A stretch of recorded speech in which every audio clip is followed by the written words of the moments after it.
السلام عليكم ورحمة الله وبركاته. كل عام وحضراتكم بألف خير، سنة سعيدة عليكم يا رب وعلى كل حبايبكم. عاملين ايه؟ يا رب تكونوا في أحسن حال. النهاردة فيديو جديد، وصفة حلوة هتعجبكم جدا. هنعمل مع بعض النهاردة بصدر فرخة مش كامل، يعني ربع فرخة.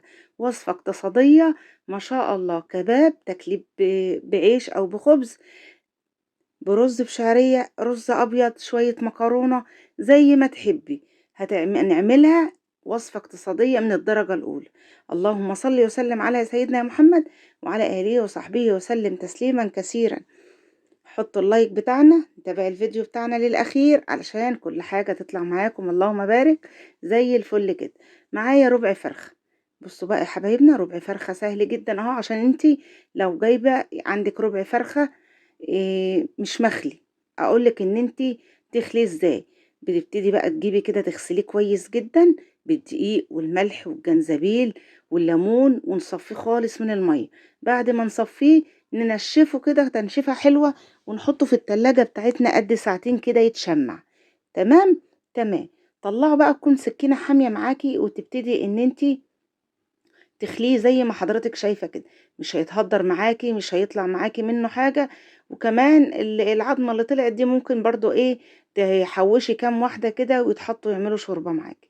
خليته كده زي ما حضرتك شايفة. وابتدي اجيب معايا بقى كوباية الا ربع من البرغل.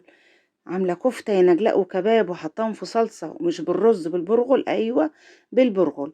كوباية إلا ربع من البرغل. مسكتها غسلتها بس ما نقعتهاش، يا دوب شطفتها شطفة كويسة جدا. ما نقعتهاش، حطيتها على جنب في المصفى معايا. جبت الكبة وخدت قطعة كده من الدهن، طبعا موجودة عندي دهن أولية. ونبتدي ان احنا ايه، نفرمهم مع بعض كويس جدا في الكبة. افرمي بقى اللية مع حتة صدر الفرخة، هتديكي نكهة حلوة جدا، وهتكتر معاكي الكمية وتوفر معاكي. افرمي، نزلي الجناب بقلب المعلقة، وافرميها نعميها خالص، عايزينها ايه، متجانسة مع بعضها. تمام كده، تمام. معايا بقى كده ايه، البصل بتاعي بصلاية متوسطة، طماطماية لحم من غير مية، معايا فص من التوم، معايا عودين من البقدونس. تمام كده. لو في اي حاجة انت مش حباها في الاضافات ديت، الطماطم والبقدونس والثوم مش حابة طعمهم، ممكن تستغني عنهم. بس اهم حاجة البصلاية المتوسطة، ما فرمتهاش وشلت منها المية ولا اي كلام من ده، زي ما هي. وابتدي اقلب اقلب كده. لقيت بقى ايه، الخليط ده تقيل معايا على الكبة. هاخده معايا بقى كده، وابتدي ان انا ايه، اقسمه. هسمغ الخليط كله معايا بالبرغل. واشغل الكبة بقى ايه، كل قطعة كده افرم شوية بشوية. يعني الكبة لو الحاجة اللي انت بتفرميها عليها تقيلة، هتبص تلاقي الكبة خسرت معاكي والموتور باظ معاكي. تمام، تمام. خدت بقى البرغل اهوت زي ما حضراتكم شايفين. وهاخد معاه التوابل. هتحطي توابل ايه يا نجلاء؟ اللي انت تحبي بقى. انا حطيت بقى شطة. حطيت شطة، وحطيت رشة من الكمون، نص معلقة صغيرة من الفلفل الأسود، حطيت بهارات، حطيت رشة من الجنزبيل، حطيت رشة كمان من الحبهان المطحون، حطيت نص معلقة صغيرة من البابريكا. ودي مهمة جدا. تمام كده، تمام. ولو عندك مكعب مرق وبتحبيه تقدري تضيفيه. وما ننساش الملح بتاعنا، ورشة السكر البسيطة. بعد ما فرمت البرغل كده كله مع بعضه بالتوابل، هاخد الخليط بتاعي بقى اللي هو الفراخ المفرومة، ومعاها بقى ايه، البصل والطماطمايه. طبعا الطماطمايه مدياني طعم حلو جدا. اخواتنا العراقيين دايما يعملوا الكباب العراقي ده والكباب التركي، تلاقيهم حاطين طماطم لحم في قلب الخليط، بتدي تطعيمة وتسكيرة للحمة بتاعتنا. شايفة بقى اللهم بارك، هيديني كمية حلوة جدا. افرمي بقى حتة بحتة، قطعة بقطعة كده، لو الكبة بتاعتك صغيرة زي حالاتي كده، لغاية ما تعمل. طب لو انا عايزة اعمل وما عنديش كبة، حطيت رشة من البيكنج باودر. رشة من البيكنج باودر. ما عنديش كبة، اقدر اطحنها في الكبة بتاعة الخلاط، المطحنة العادية بتاعة الخلاط، واعملها، او اعملها بمبشرة، شغل كله بالمبشرة وادعكه كويس. او اخد الحاجات دي كلها عند الجزار، واقول له افرم لي الخليط ده.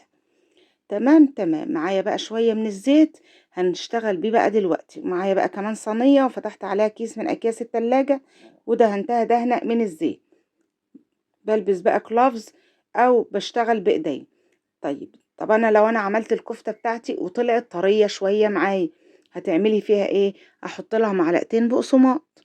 عندك بقى البقسماط بقى اللي احنا ايه مش هنشتريه من بره، اي فينو بيجيلي او اي معجنات بتجيلي بنشفها واحمصها في الفرن وبطحنها. طب لو ما بشتريش فينو، العيش بتاعنا بتاع الطابونة المدعم العادي تقدري تنشفيه وتحمصيه في الفرن وتطحنيه وتشتغلي بيه. حطيت معلقتين بالبقسماط، لقيتها شدت كده وجمدت معايا، وبسيبها معايا في التلاجة تتشمع ساعتين. وابتدي بقى ان انا ايه اعمل بقى بالزيت بقى كده، اغلف بالزيت ده طبعا هيساعدني جدا. اغلف الكفتة بتاعتي وتطلع ما شاء الله طرية، وتطلع معايا مظبوطة والصوابع قد بعضها. طيب انا عايزة اعملها بقى كلها قد بعضها واعملها بكيس الحلواني، لا، خليكي بس معايا كده وان شاء الله الطريقة تعجبك جدا. حلوة طعمها حلو، ما نزلتلكمش الفيديو الا لما اكلناها، والولاد كلهم شكروا فيها وقالوا لي احلى ماما كمان من كفتة الرز. فاعتمديها وجربيها وان شاء الله تنول رضاكم. هتعمليها بقى تعمليها بصلصة زي ما شفتيها في اول الفيديو، صوص خفيف احمر كده، او ترصيها في صينية كده وتدخليها الفرن تستوى زي الكباب، او تعمليها على شيش طاووق إيه كفتة صوابع كده. المهم ان هي تطلع معاكي كذا شكل. جبت بقى كده حلة، حطيتها على النار بعد ما صبعت الكمية كلها، وهاخد الكمية دي بقى وادخلها التلاجة تنشف شوية معايا. انا دخلتها الصراحة الفريزر، قعدتها في الفريزر قد ساعة عبال ما خلصت اللي في ايديا. حلة حطيتها على النار، حطيت فيها معلقة سمنة، معلقتين 3 من الزيت كده، نزلت عليها بنص معلقة من الثوم المفروم، كمان حطيت معاها بصلاية ناعمة كده، وكمان نص قرن فلفل من الاخضر، فلفل اخضر حامي، وده اختياري بس طبعا بيديني نكهة حلوة جدا. قلب بقى كده لغاية ما البصلة بتاعتي تدبل، حطيت لها رشة صغيرة من السكر، ونزلت عليها بالتوابل بتاعي، اي توابل كفتة زي ما انت بتعملي اي طبيخ، ملح وفلفل وشطة وكمون، كزبرة، شوية بابريكا. وانا دايما بحب احمص التوابل بتاعي مع البصل كده او مع المادة الدهنية وانا شغالة فيه. بعد ما تحمصهم نزلت عليها بنص كيس كده، احنا مش عايزين الصوص تقيل يا جماعة، بنص كيس كده من الطماطم اللي احنا مفرزينها مع بعض. وبقى اوارب الحلة كده واسيبها تتسبك معايا. شفتي بسم الله ما شاء الله نشفت واتسبكت خالص معايا. لقيت بقى الخليط ده كتير فقسمته. دايما لما تيجي تعملي صلصة، تاخدي منها قد بولة بولة كده تمليها وتشيليها واشتغل عادي. طيب لو احتجت صلصة ازود، انما لو صلصتها كتير مش هتعرفي تعالجيها. تمام كده، يبقى لو الصلصة كتير بقسمها، باخد منها جزء كده، ولو احتجت برجع انزل منها. والكفتة كده مجمدة اهي نص تجميدة، والصوص بتاعي او الصلصة بتاعتي بتغلي، هبتدي انزل الكفتة. هتفك يا نجلاء، ده احنا ما حمرناهاش في زيت واقتصدنا كده، هي كفتة اقتصادية. هقولك برضو تعمليها وصفة تانية ازاي. ما شاء الله ساعة ما نزلت حسيت ان هي شربت الصلصة ونفشت، طبعا البرغل ناشف مش منقوع، طعمها حلو جدا، سواء تاكليها بعيش او تاكليها برز، حلوة خالص. اقدر احط معاها كمان 3 4 كده مكعبات من مكعبات البطاطس. رحت بقى كده كمان اعمل شعرية، هو بقى ايه يوم كامل كده. قلت بقى حبايبي اللي لسه الصغيرين ولادي بقى كده واخواتي اللي ما مش بيعرفوا يعملوا رز بشعرية، حطيت شوية زيت معلقة من السمنة وحمرت معايا الشعرية.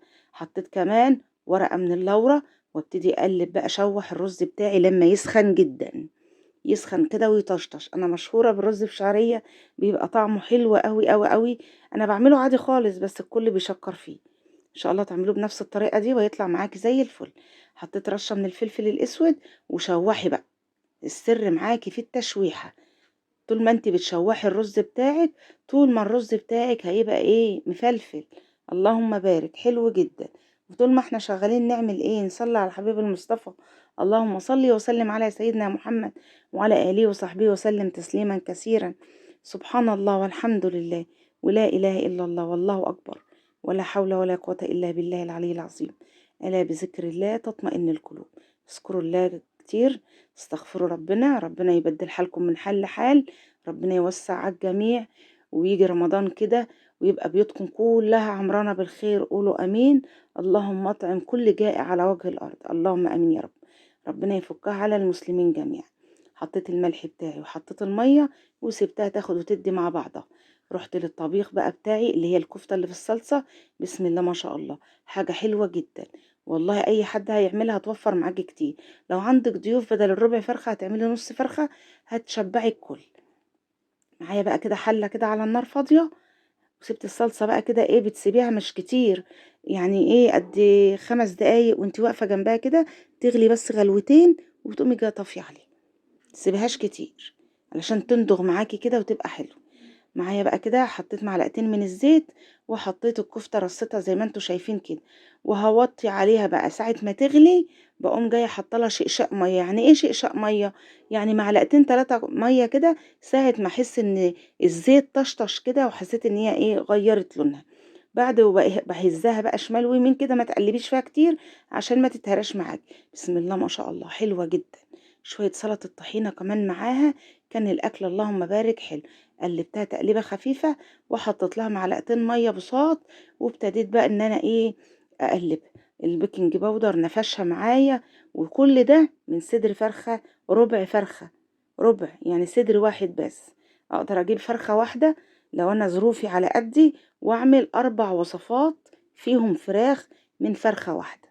وفري ودبري، واعملي كل حاجة في البيت، تشتريش حاجة جاهزة من بره، ما تبصيش لحد اعلى منك، لا احمدي ربنا على اللي انت فيه. لا، في ناس اقل مننا بكتير. نحمد ربنا دايما في السراء وفي الضراء، وربنا قادر يفكها على الجميع. خلاص بقى ادتني لون حلو كده، هبتدي بقى ان انا اجيب شوية خضار كده واطلعها على منديل. بسم الله ما شاء الله.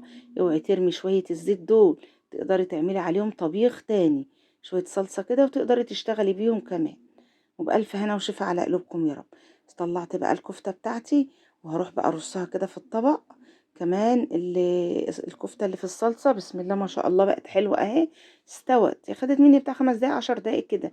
طب انا لو حابة احط معاها بطاطس، هتحطي البطاطس الاول مكعبات كبيرة كده، وبعد ما تخش في السوا تقدري تحطي ايه الكفتة وراها. قطعت عيش بقى، عيش عادي خالص من بتاعنا، بسم الله ما شاء الله. تقدري بقى تقللي الصوص او تكتريه براحتك. شايفة الصباع قد ايه؟ اللهم بارك.